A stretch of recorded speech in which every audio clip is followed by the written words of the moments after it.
بسم اللہ الرحمن الرحیم۔ السلام علیکم۔ کراچی ڈائریز میں خوش آمدید۔ آپ دیکھ رہے ہیں نیوز ڈیسک اور میں ہوں اتھر متین۔ دوستو، سب سے پہلے آپ سے ریکویسٹ وہی کہ آپ چاہیں تو کراچی ڈائریز کو سبسکرائب کیجئے تاکہ ہم اور آپ جڑے رہ سکیں۔ جسٹس شوکت عزیز صدیقی پریشان ہیں۔ اس پریشانی کا اظہار انہوں نے کیا سپریم کورٹ کی سماعت میں۔ ان کی اپیل چل رہی ہے ان کی برطرفی کے خلاف۔ وہاں پر جسٹس شوکت عزیز صدیقی جو برطرف ہیں، انہوں نے اپنی اپیل کی سماعت کے دوران عدالت سے شکوے کیے۔ وہ شکوے کیا تھے اور ججز کے ریمارکس کتنے اہم تھے، یہ ہم آپ کے ساتھ شیئر کرتے ہیں۔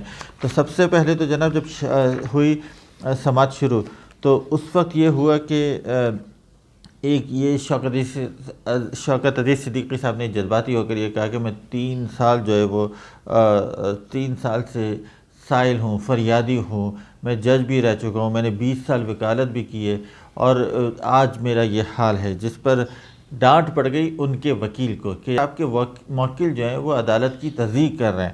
اچھا، اب ہوا یہ تھا کہ جناب جسٹس سردار طارق مسعود سپریم کورٹ کے جج، انہوں نے یہ کہا کہ یہ حقیقت واضح ہو چکی ہے، یہ حقیقت تسلیم کی جا چکی ہے کہ جسٹس صدیقی جو ہیں یہ فوجی افسروں سے ملے تھے اور انہوں نے جج پر اثر انداز ہونے کی کوشش کی تھی۔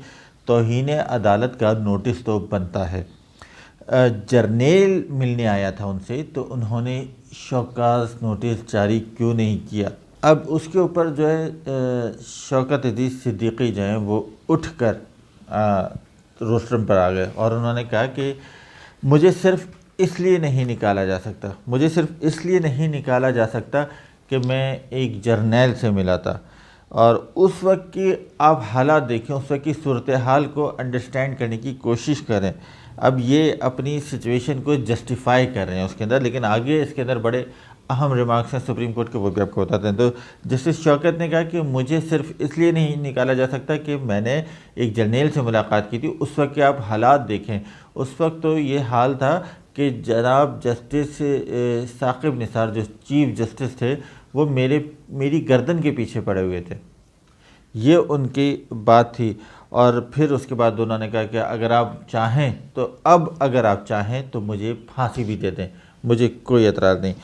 اس کے اوپر جسٹس عمر عطا بندیال نے کہا کہ انہوں نے مخاطب کیا شوکت عزیز صدیقی کے ایڈوکیٹ کو، حامد خان کو، ان کو کہا کہ یار آپ خاموش ہیں، آپ کے وکیل نے تصدیق کی عدالت کی اور آپ بالکل خاموش کریں، یہ ہر طرف سے غیر اخلاقی ہے، اس کا کوئی جواز نہیں بنتا، تو آپ خاموش ہیں۔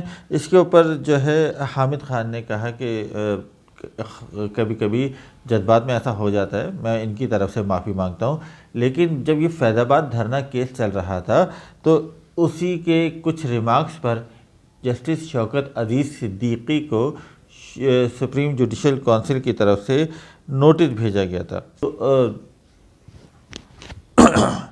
اس کے اوپر جسٹس عمر عطا بندیال نے ایک اور پھر ان کے اوپر بات واضح کی کہ ریمارکس جو ججز نے اس وقت دیے تھے ان کو دیکھ کر یہ اندازہ ہو جاتا ہے کہ وہ جو جج تھے وہ آزاد تھے یا وہ اپنا ذہن بنا کر بیٹھے ہوئے تھے فیصلہ دینے میں، تو وہ ایسا لگتا ہے کہ وہ سوچ سمجھ کر یہ سب کچھ کر رہے تھے۔